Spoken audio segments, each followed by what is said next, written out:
research, I've been working in the solar dynamo problem, different approaches to this problem, and so I like to present some of the things that have been done in the past, things that are done presently, and what is my perspective for this field of research. So I will follow this outline in my talk. I will present some observational properties of the magnetic cycle, just to give you a motivation for why it's important to explore and study and understand the interior of the sun. And then I will move to the modeling. So I will present first the physics, or the mathematical framework that we use to have an idea of what is going on.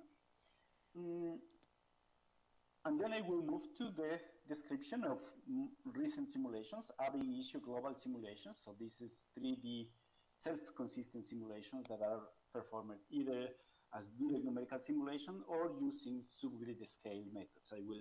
I will talk about what is this, what does it mean.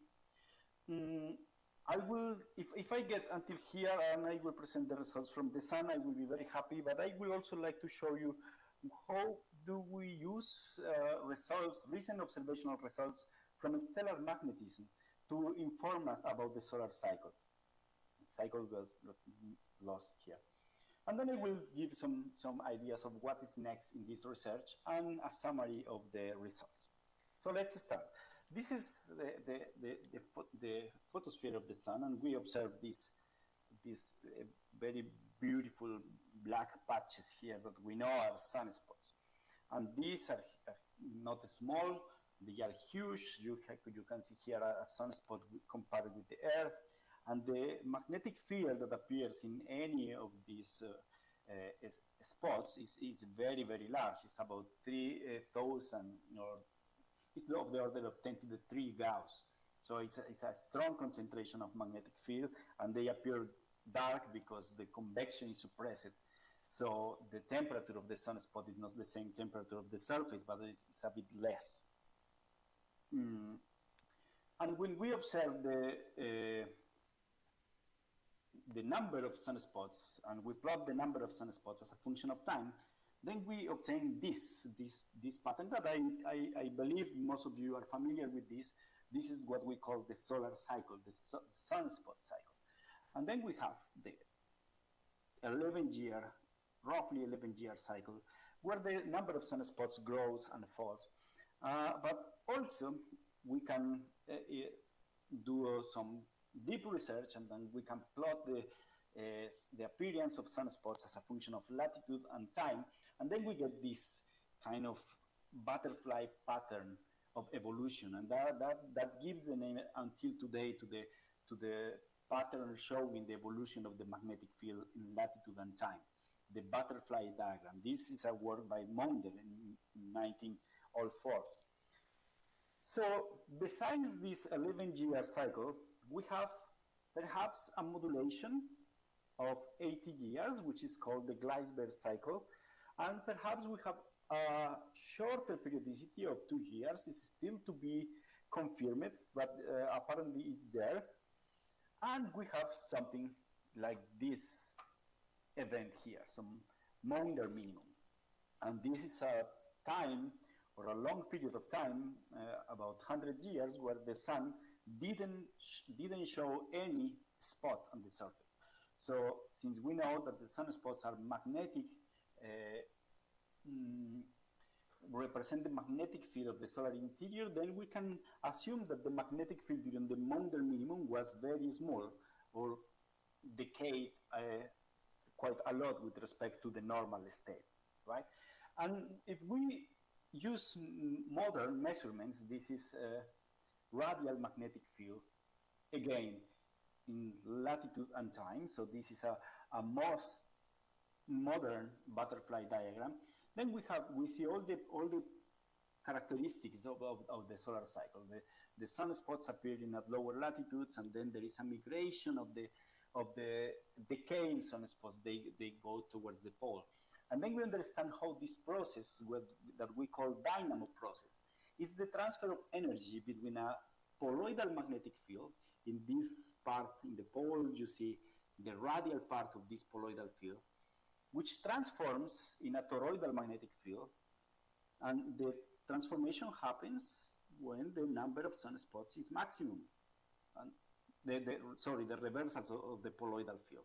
So here is the number of sunspots, it's growing, it reaches a maximum, and when it's maximum, the poloidal field changes polarity, it becomes toroidal, and then from this toroidal, we have a poloidal field again, but with the opposite polarity, right? So it goes from negative to positive, and vice versa, and so on and so on.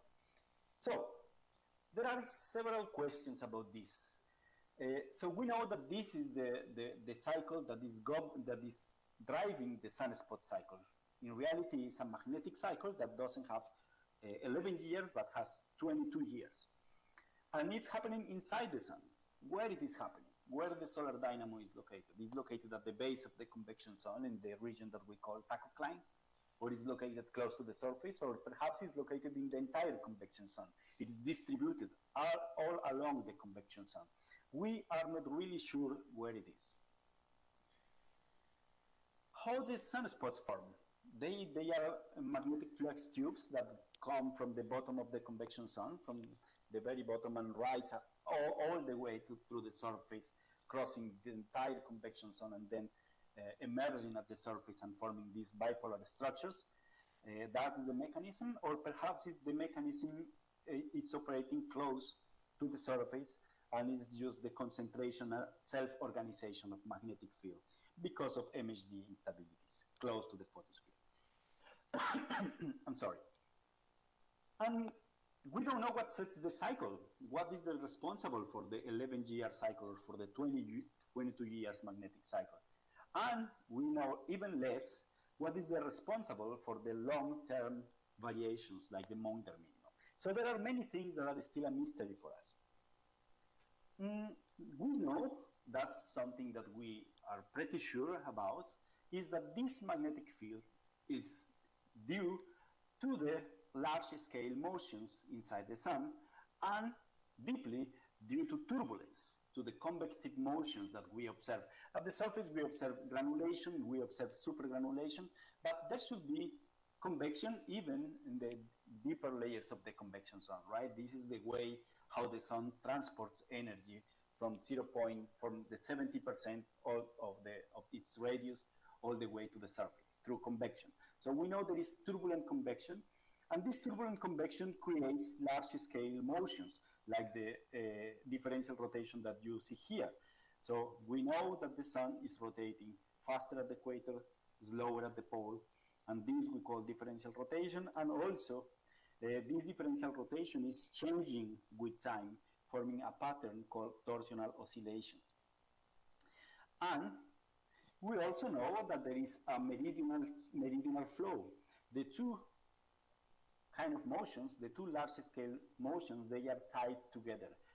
We don't have meridional circulation without differential rotation, and we don't have differential rotation without having meridional circulation. This is because these motions correspond to the adjustment of the angular momentum inside the solar convection zone, right? So this motion here, we know pretty well at the surface. We observe meridional flows from the equator towards the pole with a speed of 20 meters per second, but we don't really know what is happening in the interior. This is a recent result by Chen and Zhao in 2017, and there is probably 2 convective cells, or perhaps there are more. We still don't know, because contrary to the signal of differential rotation, for which we have very good measurements, for the signal of the differential rotation, we have good measurements, but for the meridional circulation, the signal is very weak, and we are not able yet to determine what is really the profile of the meridional circulation inside the sun.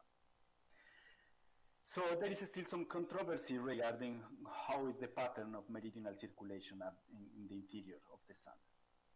And then we have, of course, the small-scale motions, the turbulence that is generating first these large-scale motions, and then it's also generating the large-scale magnetic field responsible for the solar cycle.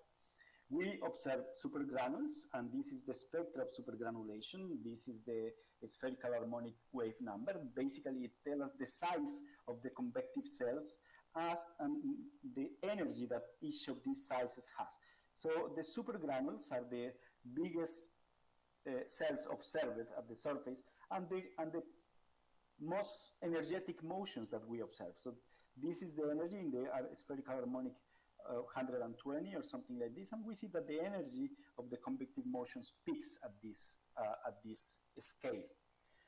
And it's also observed that there are larger motions than the supergranules, and these are called giant cells. But apparently they are not quite energetic. And we also have some interesting results from the energy of the convective motions at the inner part of the convection zone. This is not very deep. It's below 0.98 or 96. But Hanasoge and collaborators in 2012 found that the power of the convective motions in the deep solar interior is likely very small, has very little power. So it's not an energetic motion like the supergranulation that you observe here. And more recent results have changed this pattern to this, but still the most energetic motion is the supergranulation. So we don't know exactly how energetic is the convection in the solar interior. And this is what is called the convective conundrum. All of these things we have to understand because the solar dynamo depends on these three kind of motion, the large scale ones and the small scale ones too. And you will see why. So how do we simulate the sun and the solar dynamo and also other stars to understand the fields and flows? These are the equations that govern this evolution. These are called MHD equations. Here I am presenting in the unelastic form, meaning that we are filtering in this presentation the sound waves. And this is possible because the motions in the interior are not supersonic, are subsonic.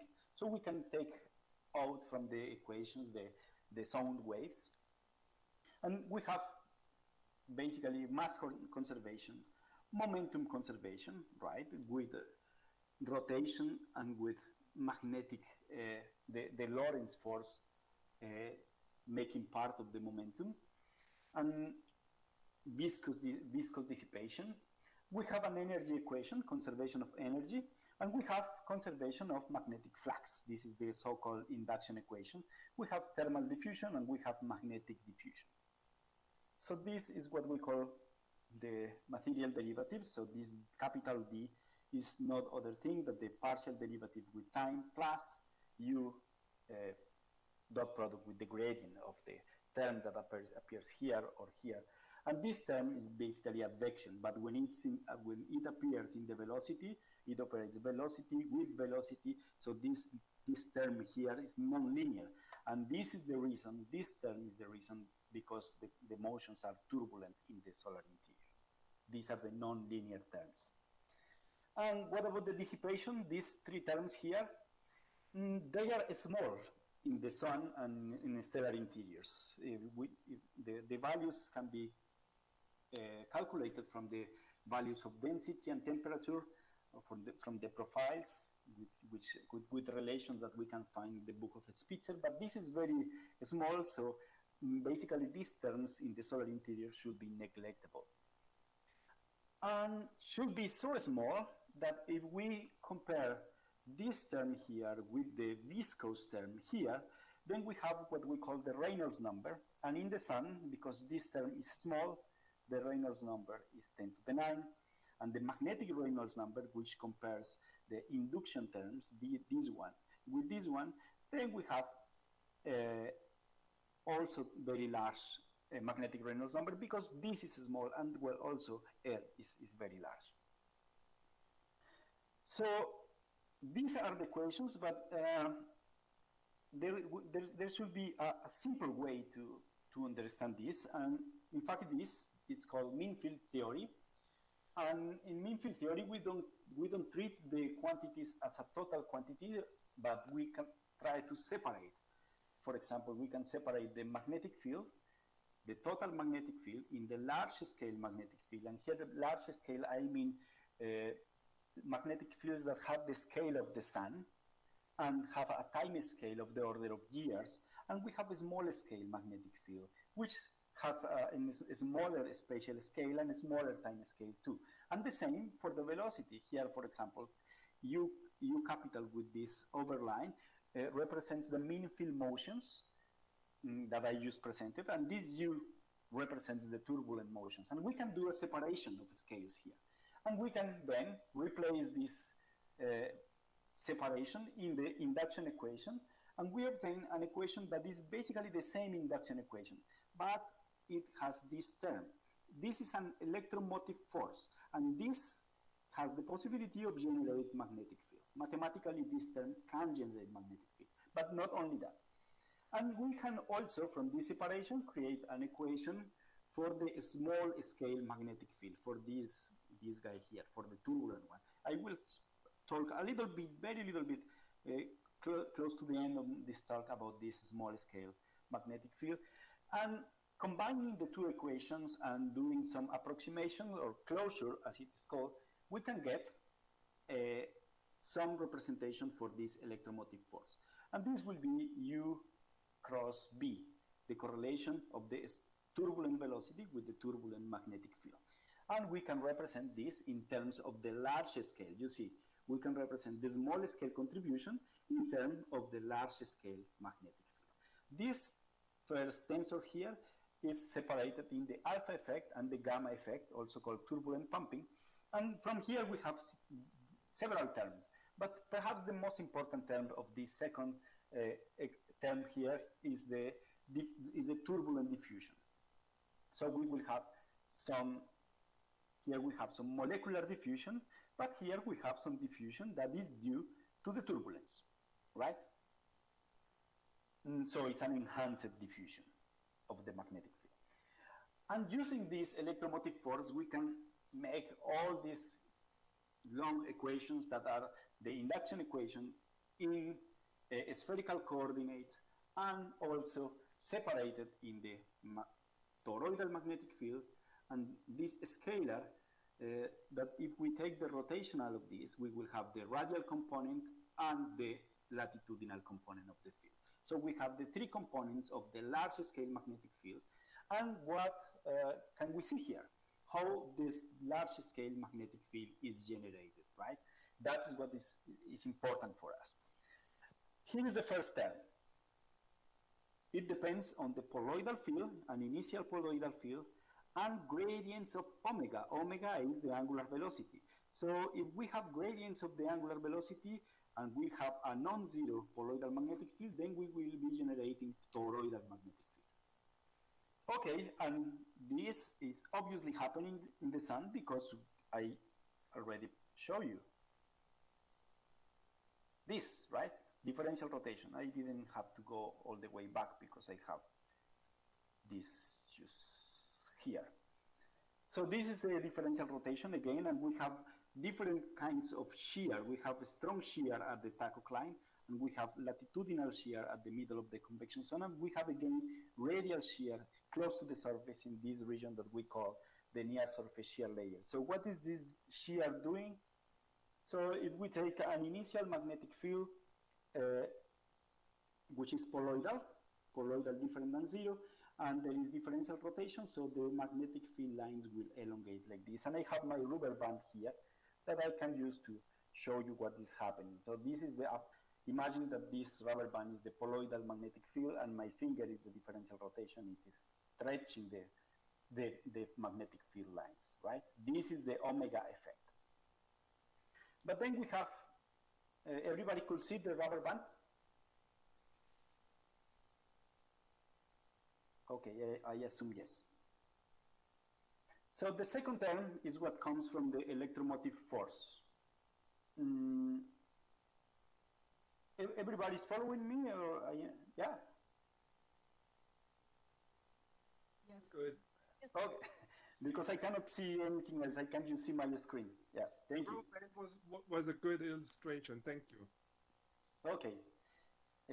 So Then we have the alpha effect. I already mentioned it comes from the electromotive force, and it appears generating toroidal magnetic field and generating poloidal magnetic field, right? It appears in the two equations. So these two equations are coupled, and I can generate this magnetic field because there is a pre-existing poloidal field, and this from this magnetic field, due to the alpha effect, generate a poloidal field. And this will go in a circular, following a wave pattern, basically, right? And what is this alpha effect?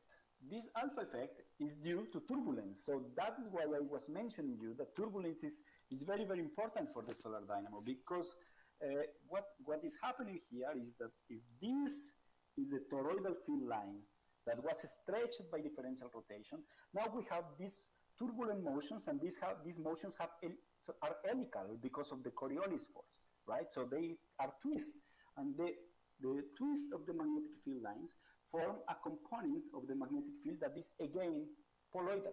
And then I can do this again with my rubber band. I hope everybody can see. I can push. You see that the arrow is pointing down, right? I can push here, maybe like this. And then the alpha effect is doing this. And if you see here, the arrow is pointing up. So I have a way to reverse the poloidal magnetic field. Was it clear? Yes. Okay. So this is the alpha effect. So, but this is, as I say, it's a turbulent effect.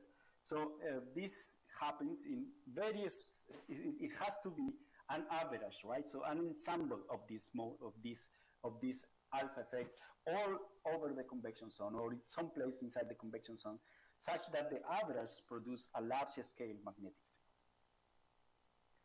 And finally, we have transport of the magnetic field because of the meridional circulation and because of this turbulent pumping that I already mentioned. And the meridional circulation, as I say, we are not pretty sure how it is. All beliefs using mass conservation thought that there was only one convection cell, but then we have recent results by Chen and Xiao, and probably there are more than two cells, but then we have more recent results by Gison and collaborators pointing again to one cell. And we still don't know, we are still not completely sure what is the, is the real profile of this meridional circulation. But at the end of the day, what we have that there is a dynamo number that is the combination of the alpha effect with the omega effect. And if this dynamo number is smaller than a critical number, then we have an exponential decay of any magnetic field. If the dynamo number is equal to some critical value, then the magnetic field grows exponentially and saturates at some point.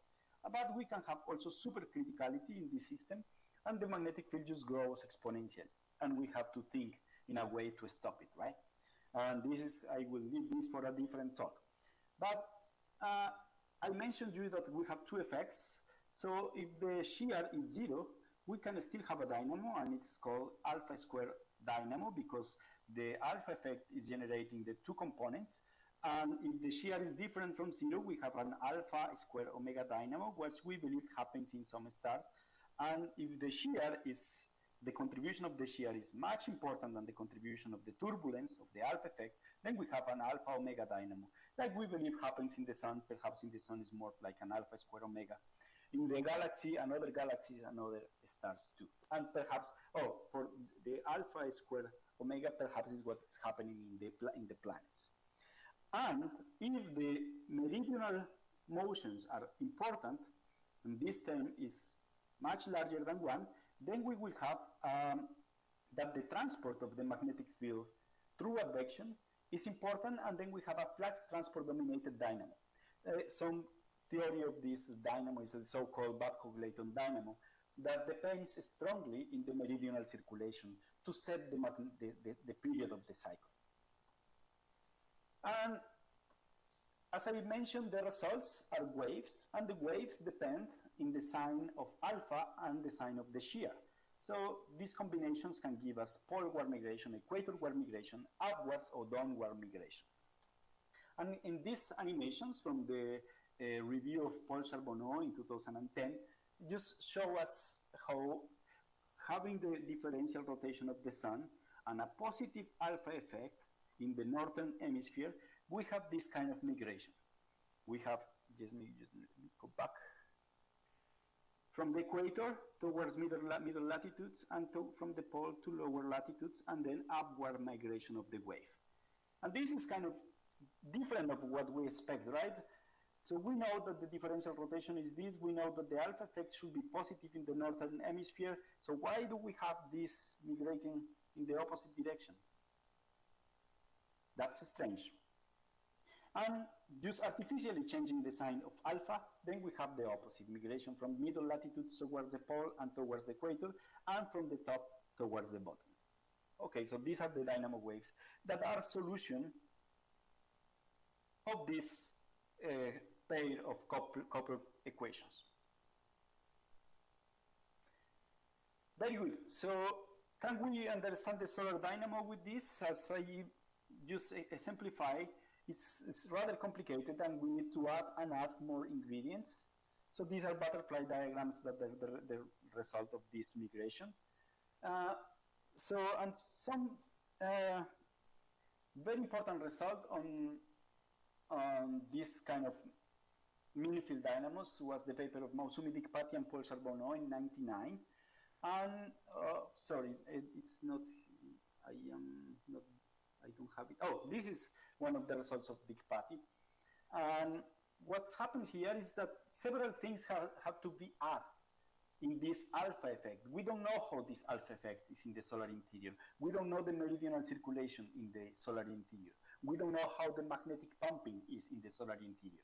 So we can basically tune these parameters, trying to get results that look like the observation. So these are the results of Nandi Choudhury and Piyali Chatterjee early in the 2000s, and also the results of Mausumi Dikpati. The results of Nandi use a deep meridional flow transporting the magnetic field towards the equator below the convection zone. And Mausumi Dikpati uses two different alpha effects, one in the convection zone, one close to the bottom of the convection zone. And then she is able to get butterfly diagrams that are closer to what we observe. And also it's possible to get this kind of migration by using turbulent pumping.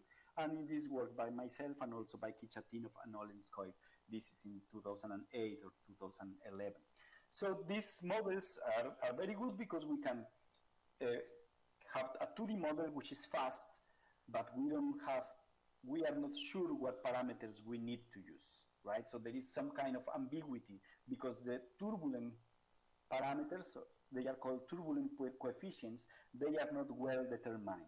So by a little tuning here and there, we can get to what we observe, but this doesn't mean that it's exactly what is happening, right? So three different combinations of parameters can give the same result.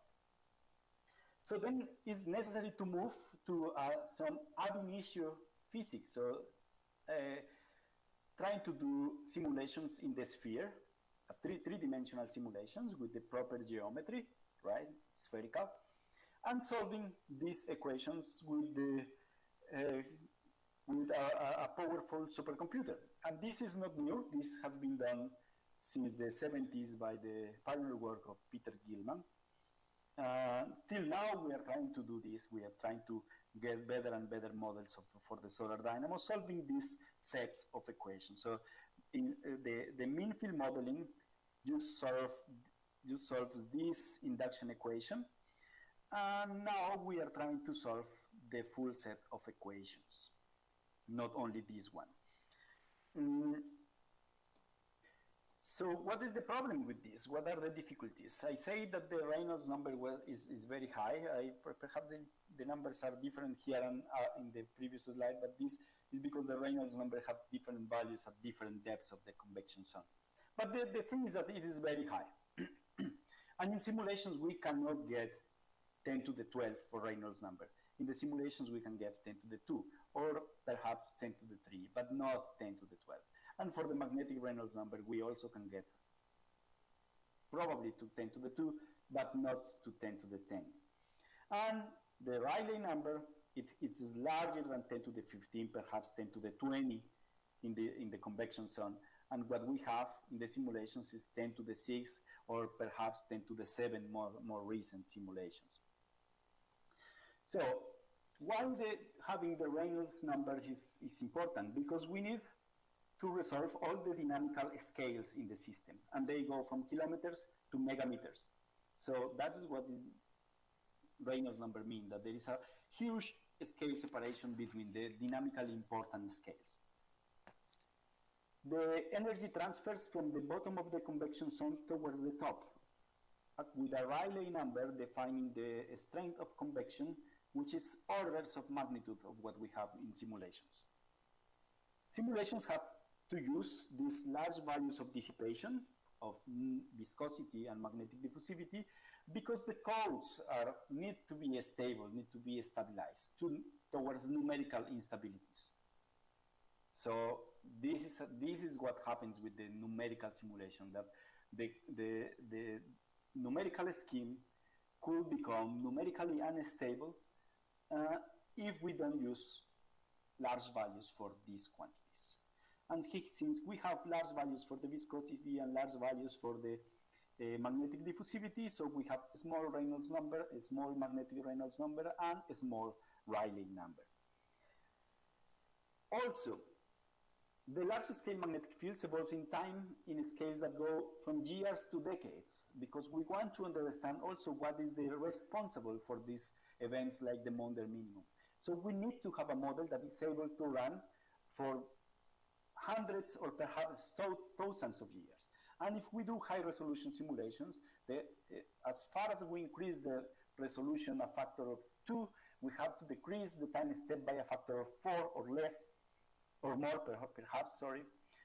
So very soon we have a simulation that needs a time step of the order of 10 seconds to run for hundreds of years. That's impossible. That's not viable with the most recent supercomputer.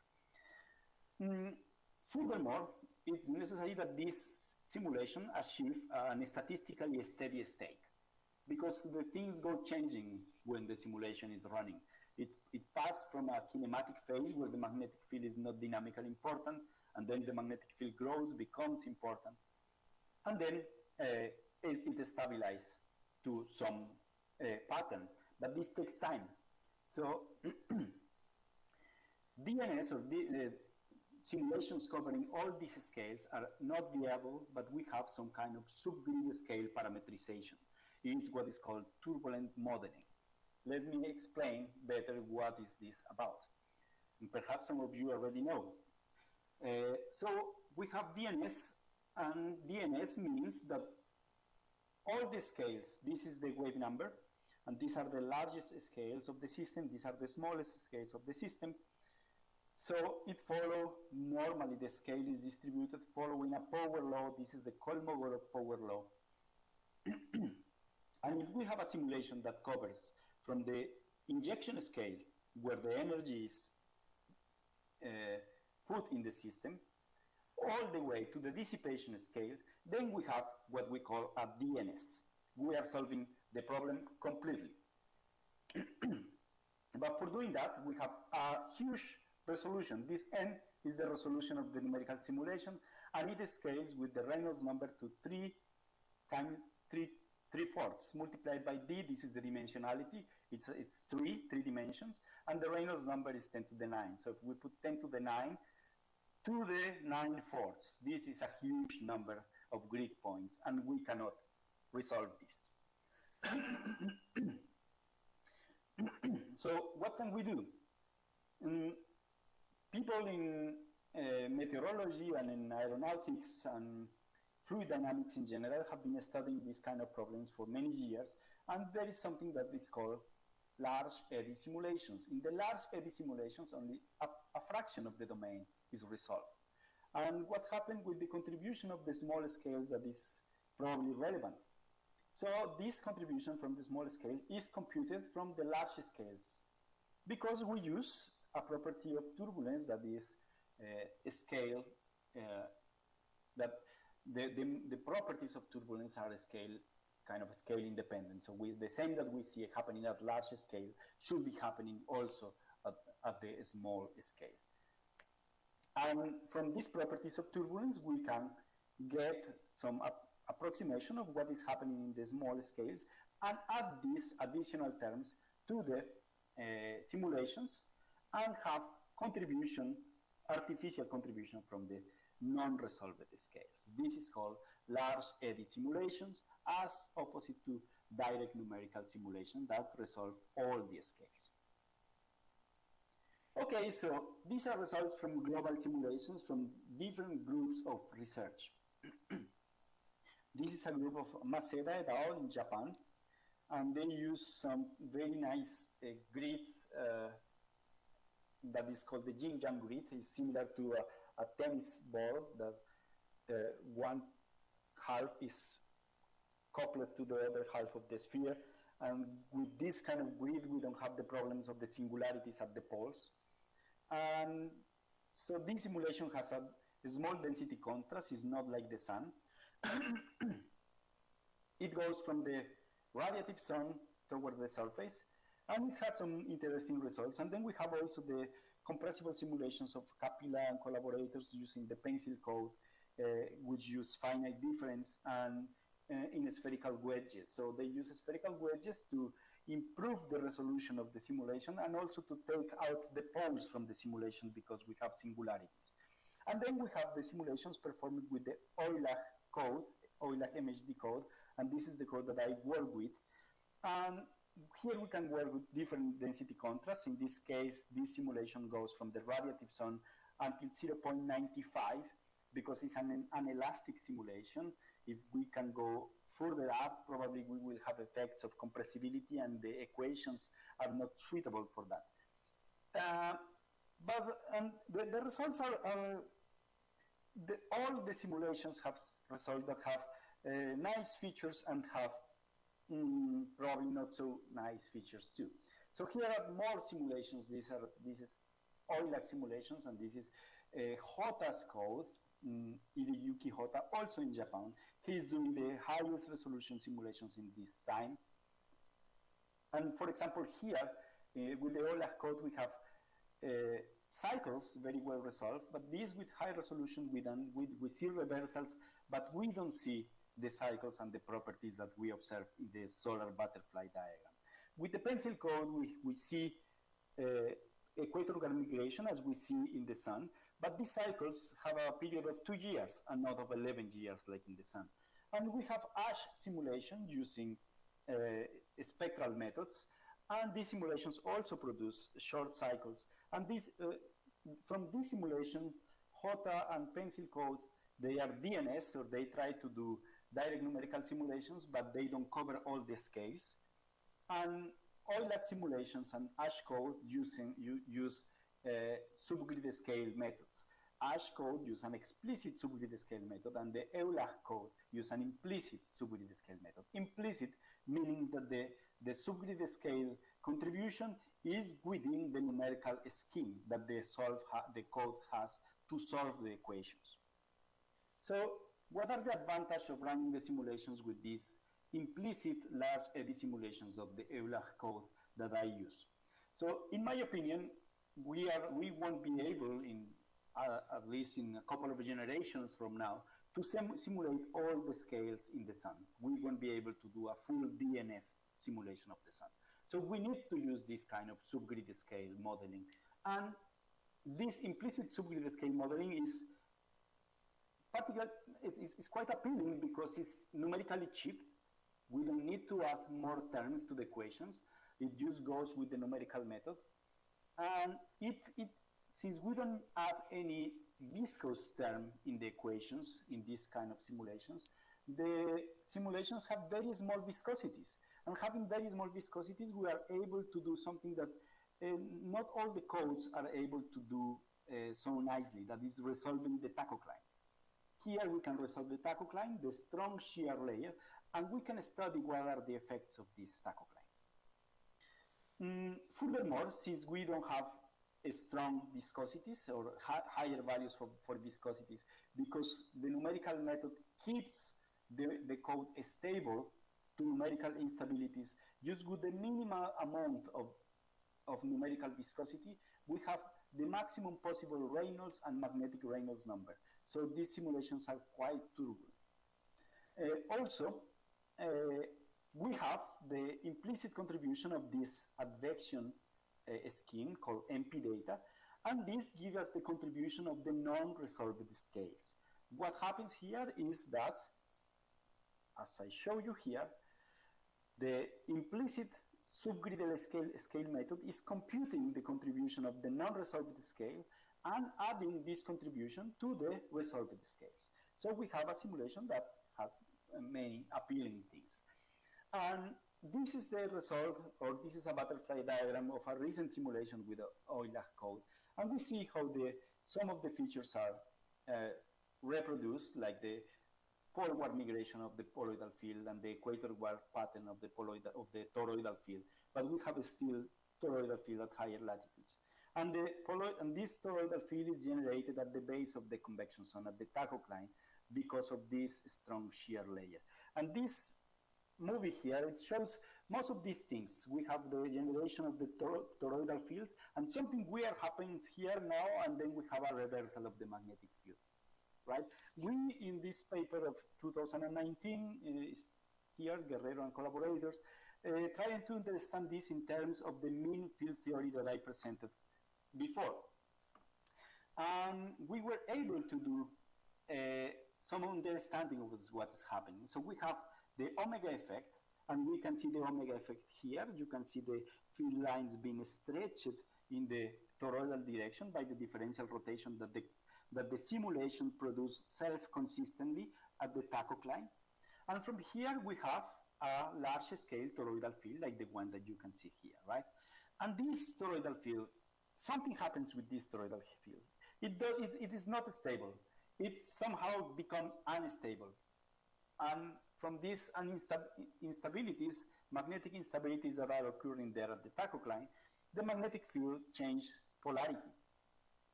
So we compute the magnetic alpha effect, the contribution of the small scale magnetic field to this electromotive force, and we got a very strong signal here in the bottom of the convection zone. So we believe that whatever is happening here in this crazy transition is generating an alpha effect, a mean field alpha effect. And this alpha effect is generating both poloidal field and toroidal field. So in this case, this cycle is an alpha square omega dynamo. So unfortunately, we have got a lot of understanding of what's going on in the solar interior. We know rather well how the mean flows are formed. We know what are the processes that we need to understand. But despite of all this progress, no global dynamo model, either DNS or large eddy simulation, is able to reproduce all the properties of the solar cycle. So this is the current status of this kind of modeling.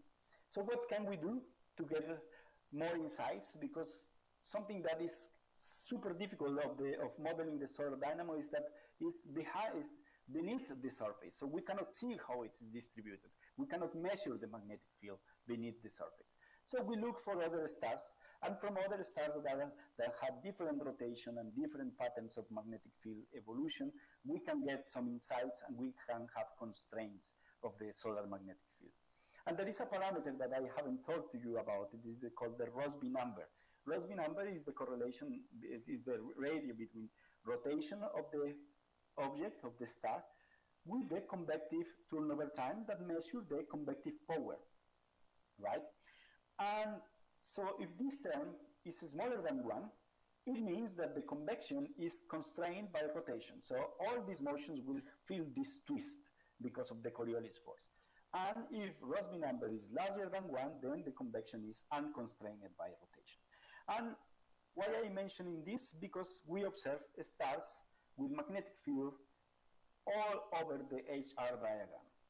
Magnetic field in solar-like star, in pre-main sequence star, in A and B stars, in red dwarfs, in all of these stars with convection zone of different sizes, and even in these kind of stars without any convection zone but with radiative zone, we observe huge magnetic fields. So we can use this, especially the solar-like stars, to get some insight of the magnetic fields in the sun. So these are some results of stellar cycles. This is the sun in the absorption line of calcium. And these three are other different, the calcium line from three different stars. And we have better observations with a technique called CDI, from Zeeman Doppler imaging. So using the spectropolarimetry, it's possible to measure not only the intensity of the magnetic field, but also its topology. This is a star where we can observe a cycle too. This is the pole of the star, and we can see here a strong poloidal field, and here it has reversed polarity. After this is very fast. This is less than 1 year, the cycle of this star. And we can also have this star Iota Orologi, and it has a rotation period of 8 days and a magnetic cycle very short of 2 days. So it's possible to observe through different campaigns of observation this star and have reversals of the field. So this has Julian David Alvarado has built a butterfly diagram for a star different than the sun. This is a butterfly diagram for this star, Iota Orologi. This is a star which is a little bit more massive than the sun. And this star have some interesting properties. For example, the cycle of the magnetic cycle compared with the period of rotation shows these two branches. It's called the active and the inactive branches because of the intensity of the field. And also, if I plot here this number, the Raspberry number, as a function of the intensity of the magnetic field, when the rotation is increasing, remember, large Raspberry number is slow rotation. When rotation is increasing, the amplitude of the magnetic field is growing, but at some point, everything saturates, and the magnetic field stops growing, and it starts rotating rapidly. They have a saturated value of the magnetic field. So if we want to use a dynamo for the sun, and the sun is a star that is over here, these 2 points, these 2 black points are the sun in the maximum and minimum, and the sun is also here somewhere. Let me just check where is the sun. I missed the sun in this plot. But the sun has to fit these properties. So the dynamo simulating this process, the model simulating this dynamo process, has to also, for different Rossby numbers, reproduce these properties of stellar magnetism. So some of these are still controversial because the number of stars is not very large, but still we can see some properties here, some scalings, and we have Guillermo, 3 more minutes. Okay, we have HD simulation and MHD simulations trying to do this, and I will just run a little bit here just to get to the. So the thing is that different HD and MHD simulations have tried to understand this from the perspective of stellar magnetism. These are all possibilities of magnetic fields that can be created for rapid rotation, very short cycles, for solar-like rotation, cycles with the order of decades, and for slow rotation, steady dynamos. And we have used this to simulate particular stars, like these 2 stars. This is HD 43587, and this is Iota Orologi. We have simulated it, and we got a period of 2 years. And also we have reproduced the periods of the cycle as a function of rotation. We try to reproduce, but so far no particular group of simulations is able to reproduce what we observe. So what is next? The solar dynamo still remains mysterious. The convection energy distribution between scales in the solar interior, we don't know that. That's the convective conundrum. The angular momentum transport depends on this energy distribution. So to understand differential rotation and meridional circulation, we need to know how is convection. We need to know if the dynamo is turbulent or if the cycle is dominated by meridional circulation. We need to know where it is located. We need to know still how the field is transported inside the convection zone. And we need to know what is the main a clock setting the cycle period inside the sun. We have also discovered recently the existence of Rossby wave all over the convection zone. So we need to understand still if these Rossby waves are a byproduct and are passive, or they are actively transferring angular momentum and they are important.